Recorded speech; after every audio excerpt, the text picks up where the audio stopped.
Alright guys, what's going on? Welcome back to the channel. So, the past weekend of FUT Champs has been kind of dominated by the 5-3-2 narrative, following the victory of a pro and a FIFA tournament. So, I'm going to show you today how to combat the 5-3-2 and also how to not only combat but counter it and absolutely pick it apart to the point where if they don't change out of it, you're going to absolutely blow them away. Let's get into it. So first things first, we're going to go into our tactics here. We're going to go on pressure on heavy touch with very high depth. Not very high, 6 depth is going to be significantly higher than what we would see in a typical video. This is because we are going to be pressing higher up the pitch. Width, we're going to be setting it on 4 because we want to keep this. I'll explain the whole formation, the whole tactics and personnel and everything later on in the video. But basically, we want the width to be not too wide, but not too narrow. We want somewhere in that middle ground. So 4 to 5 for width. Somewhere in that middle ground, 4 to 5 width is going to be absolutely perfect. And I will explain that shortly. Of course, the pressure out and heavy touch into the offensive section.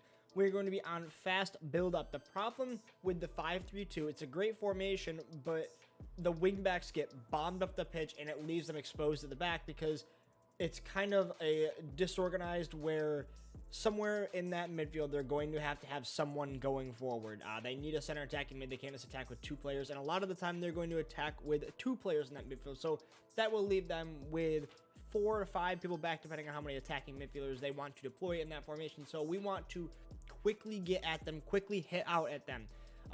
Width, we are going to be, was that 5? 5 width. We don't want to be playing too wide. Basically, pretty much standard.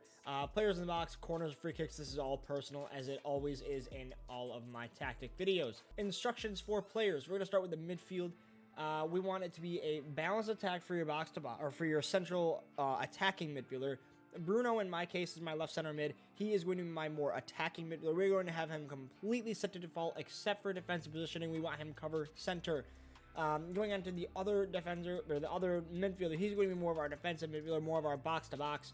And we want him all default except for attacking. We want to stay back while attacking and cover center. The cover center, I don't know why they said to cover wide, because if you don't change it to cover center, they're going to be flying out with the wingers, and that's not what we want. We want this to cover center as well and stay back while attacking. There's 4 options with this: the attacking support, drop between defenders, get forward, balanced attack, and stay back while attacking. I'll explain the difference in these two.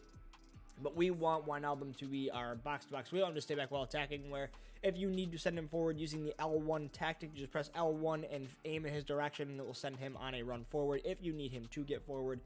Say you're using Mane or Bruno or whoever it may be. So that's how we're going to control his movements up and down the pitch. Going on to your defensive midfielder, this is going to be the most important player on the pitch. Needs to be your anchor defensive midfielder. Needs to be the best defender on your team as far as a midfielder goes. You want him to be set to balance defensive behavior. You want him to drop between defenders. He's going to be your counter-attack stopper. Someone like Scott McTominay, who's got a decent bit of pace and a pretty high defending with a good passing range, would be perfect. That Tonali that just came out, the objectives, perfect card for this. Interception, normal interception, and cover center with all of our midfielders as always. Moving on to the fullbacks, just stay back while attacking on both and just default for the other 2. Basically, we just don't want to get caught out by their fullbacks, or their wingbacks, sorry, and their 5 at the back. We don't want to get caught out by them bombing forward and getting in behind our fullbacks, because once they start making runs in behind, it's game over. You are screwed. Moving on to your attackers. As you can see, this is the 4-3-3 in the 5th variation, and this is extremely, extremely, extremely important. So, Mane, completely balanced.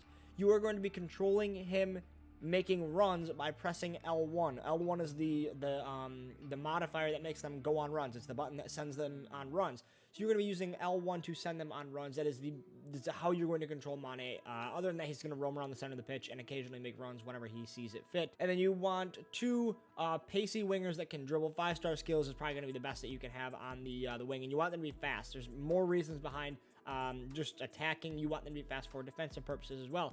So both the wingers, we want comeback on defense, chance creation, balance, support runs, balance, support on crosses, balance. And for interceptions, we actually want to set this to aggressive interceptions.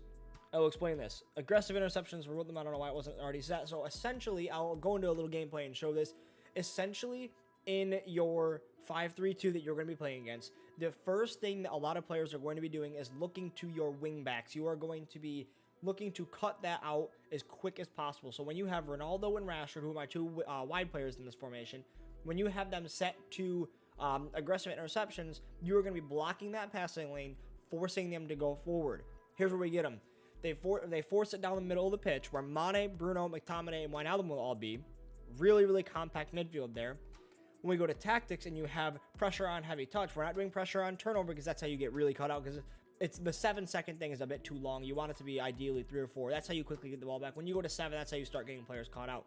Pressure on heavy touch is going to be forcing players into awkward positions, awkward angles where they're going to be like that. As you can see, they're going to be going backwards and making awkward passes where they could potentially misplace a pass or a weak pass, and you will be able to get there. So that is the idea. You want to cut off the supply to their wing backs when you're playing out of the back, when they are playing out of the back, sorry.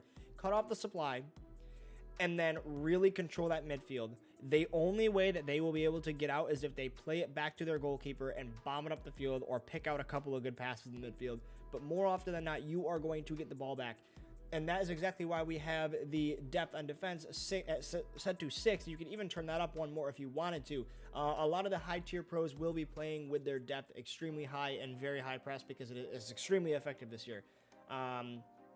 So you do want pacey wingers, and that is the reason why, because they need to be able to get in the passing lanes quickly and then come back on defense. Is going to give your fullbacks and your midfield some support with the width that the 5-3-2 provides on attack for the opponent, because they will be essentially going in a 3-5-2 going forward, and that will be a lot of midfielders and a lot of attackers to deal with if you do not have these guys dropping back. And then, of course, with the fast build-up, you can quickly just hit out on the break because their wingbacks are going to be forward. And a lot of the times, people will be using wingbacks that have low defensive work rate, so you'll be able to get out there quickly, especially with guys like Rashford and Ronaldo in this formation can just get out there quickly. But this is essentially it for this formation. I'm going to go into some gameplay and show you how exactly to control the wingers. I'm going to go into a rivals game. No promise we're going to get matched up against a 5-3-2, but I'll show you anyways because it's basically the same thing with a lot of formations where you want to cut off the supply to the wingbacks. I'll show you exactly what that means. So that right there is exactly what I mean with having McTominay there. He's going to be your counterattack stopper. While I didn't quite get the ball, I at least made them go more sideways or backwards than anything. And he's going to be the guy that really sits in front of that back line and protects them. Okay, so just like this, we've got Adama, who's got low defensive work rate, and we are able to get up the pitch just like that. Yeah, that's a perfect example of it right there. I mean, that's a terrible pass, but it's Mane getting in the passing lanes of the attacker, getting in the passing lanes of the opposing team, and giving us the ability to almost equalize in the 90th minute. All right, but yeah, that's essentially the point. Basically, you're going to have your attackers getting forward and getting in the passing lanes, so that way they can potentially intercept them and give you chances to score like that quickly off of turnovers and off of the break. So yeah, guys, that is essentially the 5-3-2 formation breaker, I'm going to call it. I've had a lot of success with it in this past weekend league against a 5-3-2. It's definitely a formation and a tactic setup that requires a lot of work, and it's something that you may not get it right the first couple games, because you need to figure out the pressing and how you are going to press with your midfielders.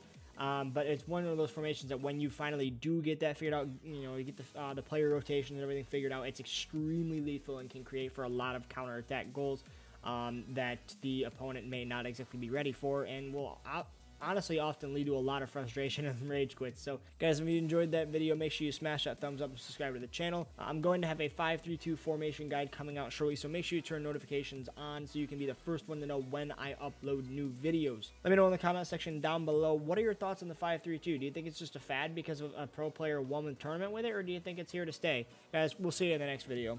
Peace.